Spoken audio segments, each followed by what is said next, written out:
Hugs one of the purest forms of லவ்ல கட்டிப்பிடி வைத்தியம். ஒரு மூவியில் கூட கோட் பண்ணியிருப்பாங்க, முத்தம் காமத்தில் சேர்ந்ததில்லைன்னு. அதே போல் not all hugs are romantic and physical டச்னாலே லஸ்ட்னு அர்த்தம் இல்லை.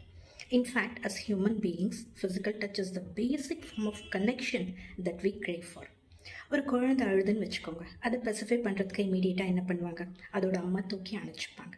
நாம் எல்லாமே சின்ன பிள்ளைங்களா இருக்கும் போது கூட நம்ம பேரண்ட்ஸ் எல்லாம் நிறைய ஹக்ஸ் அண்ட் கிசஸ் ஷவர் பண்ணியிருப்பாங்க.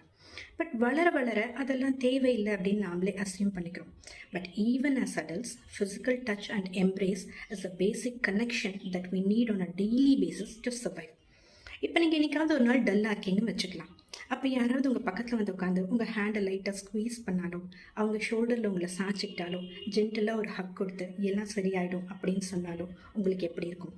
உங்கள் டென்ஷன் ரிலீவ் ஆன மாதிரி, காமிங்காக இருக்க மாதிரி ஃபீல் பண்ணுவீங்கள்ல? That is because your inner child is trying to feel safe and secure. இது not just in male and female bonding, any ரிலேஷன்ஷிப்ஸில் இட் ஒர்க்ஸ். நான் ஹக்கிங் கைண்ட் ஆஃப் பர்சன் இல்லையே, I'm not used to it அப்படின்னு சொல்கிறீங்களா? It's never too late to start a habit. Just start with a simple good morning hug. Morning முடிச்சதும் உங்கள் love ஒன்ஸ்க்கு ஜென்டலாக ஒரு embrace கொடுத்து good morning. Office போகிறதுக்கு முன்னாடி ஒரு ஜென்டல் ஹக். நைட் படுக்கிறதுக்கு முன்னாடி ஒரு good night hug and forehead kiss. That is all it takes. Trust me, இதெல்லாம் உங்கள் ரிலேஷன்ஷிப்ஸில் இன்கார்பரேட் பண்ணி பாருங்கள். கண்டிப்பாக அந்த பாண்டிங் இன்னும் பிளாசம் ஆகும்.